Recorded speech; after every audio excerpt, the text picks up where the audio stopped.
Twitter criticism. Let's find out if, I don't know, let's read, I don't remember, let's find out if Iranian media is there. Ya, va a ir entonces, va a llegar entonces. Ya. Yo estoy acá, pero no estoy. Looks like Irna is offline. But anyway, today we have just read everything. Let's read Pepe Escobar Telegram.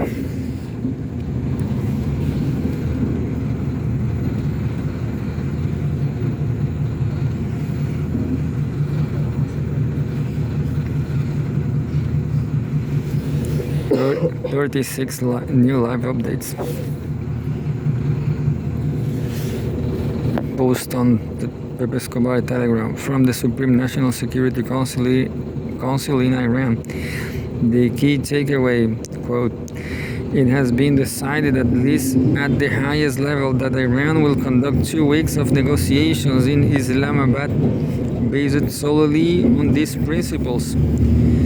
I hope Aladdin and the genius help Iran. Do you got that? Aladdin helping in Islamabad.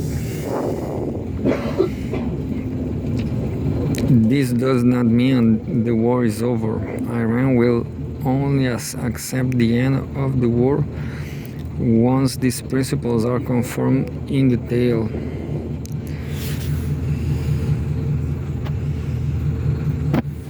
Never forget, the Epstein Syndicate is non-agreement capable. Yeah, I guess. I was thinking about soccer, the World Cup soccer. It's really pretty crazy to think about Iran playing football in the US.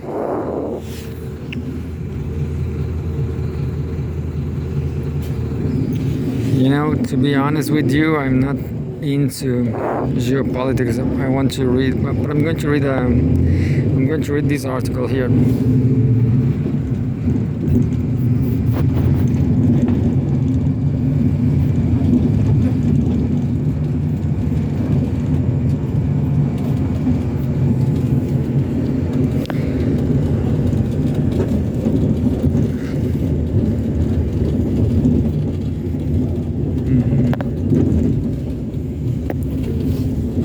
Not open. It's not open.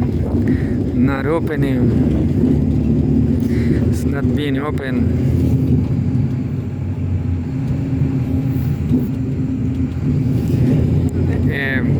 Everything is not working. We have problems with all the sites.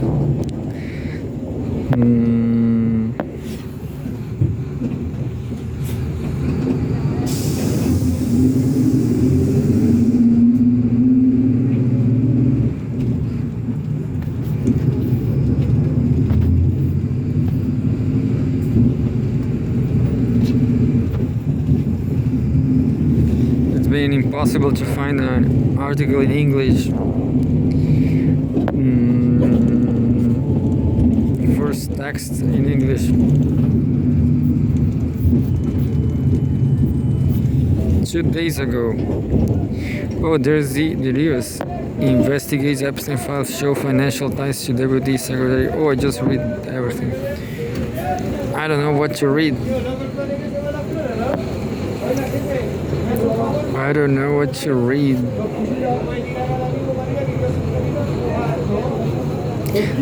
Iran news.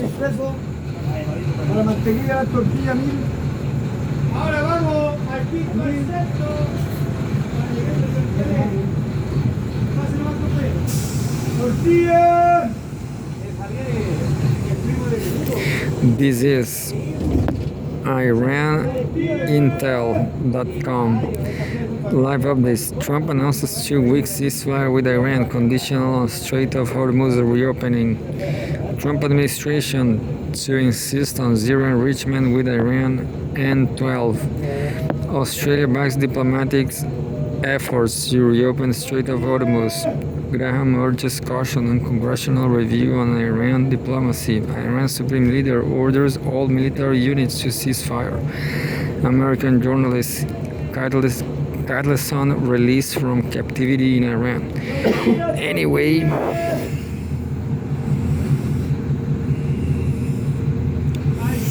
this is actually a proper article.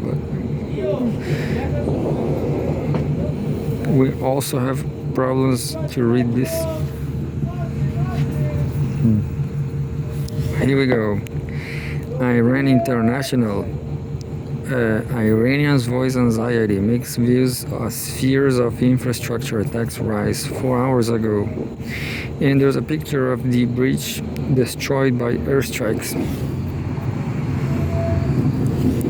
Donald Trump's threats to target Iran's power plants and bridges in case of Tehran's failure to reopen the Strait of Hormuz by Thursday night have triggered anxiety among many Iranians, even as some say the regime's survival poses a great threat. Eyewitnesses talking to Iran International say they are deeply concerned about the consequences of disruptions to electricity and water, warning of immediate risks to daily life and vulnerable populations. Quote, "We are worried about attacks on energy infrastructure. Power and water cuts will make already difficult living conditions even worse," end quote. One Tehran resident said. Others highlighted the potential human cost, especially for patients. Quote, "Please just bring down the regime itself. Cutting electricity will endanger many sick people." Another message said, "Well, this is against the regime." Some also warned that targeting power facilities could play into the hands of authorities. Quote, "I asked the US and Israel not to strike power plants because the Revolutionary Guards will be even more pleased to see people suffer," end quote. One person who wrote, "Reports have also emerged of officials urging civilians to gather near sensitive sites, including power plants, effectively forming human shields, raising further alarm among residents." Trump sharply criticized Tehran's reported call for civilians to act as human shields around power plants amid his threat to bomb the facilities. NBC News reported, citing a brief phone call with him, quote, "Totally illegal," end quote. He said, quote, "They are not allowed to do that," end quote. At the same time, a number of citizens said that despite these fears, they view the survival of the Islamic Republic as the greater danger. Well, this is a far-right newspaper. Quote, "We are afraid of attacks on infrastructure, but we are more afraid of the regime staying." Reading some garbage. One message read, "Yeah, I can write these messages. If they remain, he will certainly face more executions and repression. We endure this once and for all."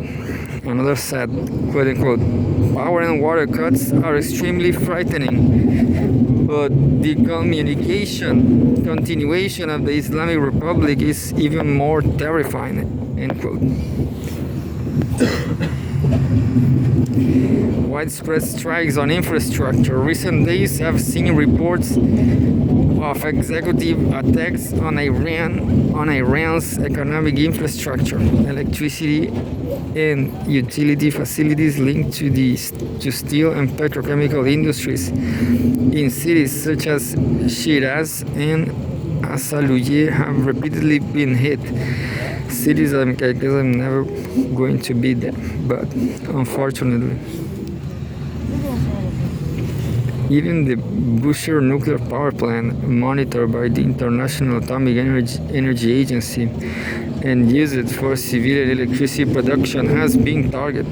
No serious damage has been reported, but locals are said to be seriously concerned about possible radiation exposure. Health authorities in Bushehr have distributed 180,000 iodine tablets among residents as part of a crisis preparedness plan. Several universities and research institutions, including the Pasteur Institute of Iran, which produces vaccines, have also come under attack.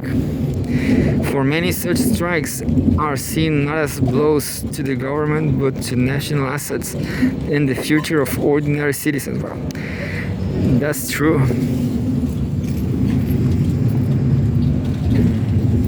Iran is facing a lot of destruction. Fear of power plant destruction. Among all threats, the possibility of attacks on power plants has generated the most anxiety. Critics warn that destroying electricity infrastructure could cripple hospitals, water systems, and food supply chains while triggering mass unemployment. Definitely terrible. Quote, if the power goes out, thousands of people in ICUs, newborns and patients in operating rooms will die, end quote. One user wrote, pointing to the cascading impact on medicine storage, water pumps, fuel distribution, and banking systems. Others stress the psychological toll. Quote, even imagining a complete blackout causes severe anxiety, end quote. One message said, adding that prolonged outages will deepen an already strained situation. At the same time, some residents argue that years of mismanagement had already left infrastructure unreliable. Quote,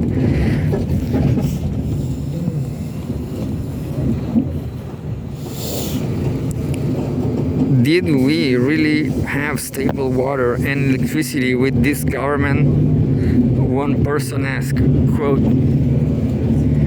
we will endure worship until they are gone. Subtitle,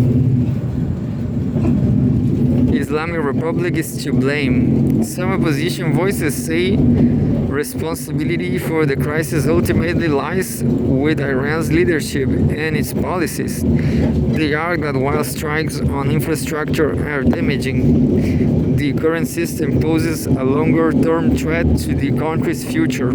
Quote, for me, what matters is the removal of the Islamic Republic, end quote. One message read, quote, our real infrastructure was our young people, and they were taken from us, end quote. Others frame the choice in stark terms, saying they will accept years of hardship if it meant a decisive end to the current system. Bullshit, I guess. Bullshit.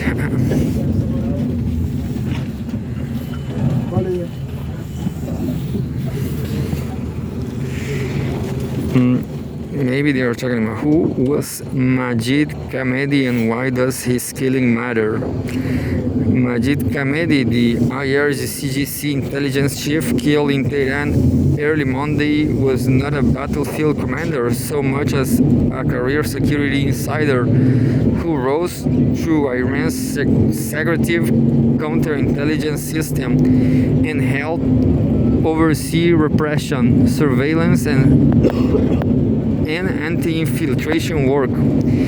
His death matters because he sat at the junction of two of the system's most sensitive functions, guarding the guards from infiltration and directing the intelligence arm accused of crushing dissent.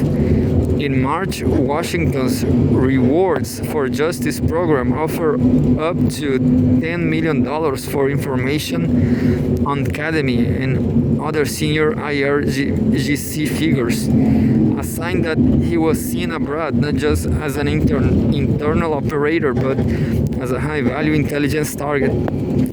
In symbolic terms, one of the main tasks with stopping penetration of the state was himself reaching the middle of Tehran.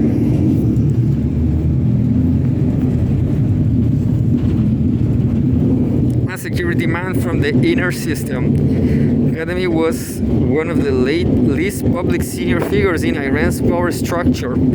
Iranian and regional reports have described him as being from the Faza area in Fars province, while official and semi-official outlets have referred to him under different versions of his name, including Majid Kamedi and Majid Oseiri, reflecting the opacity that surrounds senior intelligence officials.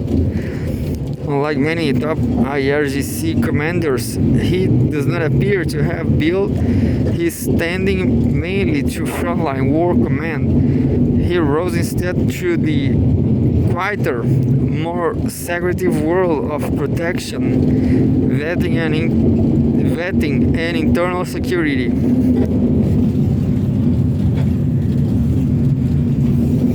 From internal monitoring to the top intelligence job, Kademi was appointed head of the Defense Ministry's Intelligence Protection Organization in 2018. In 2022, after a major shake-up inside the IRGC following a series of security failures and reported Israeli penetrations, he was made head of the Guards Intelligence Protection Organization.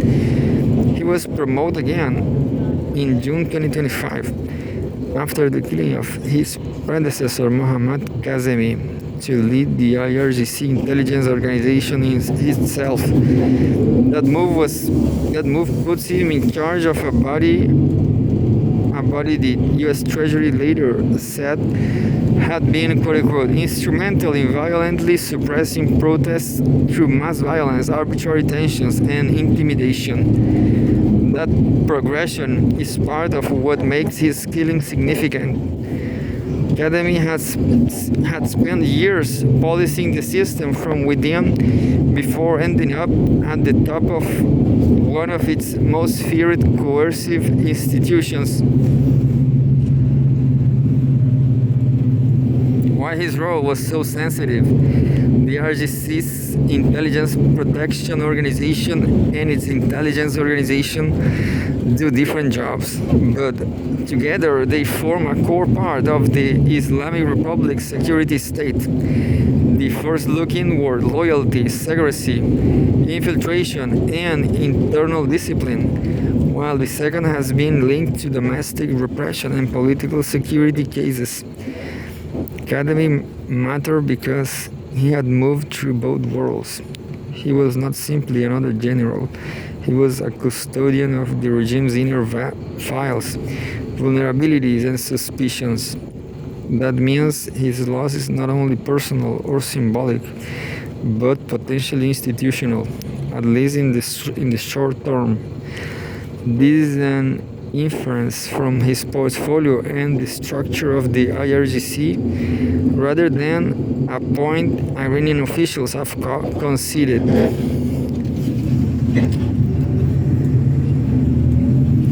How Kademi framed tighter control.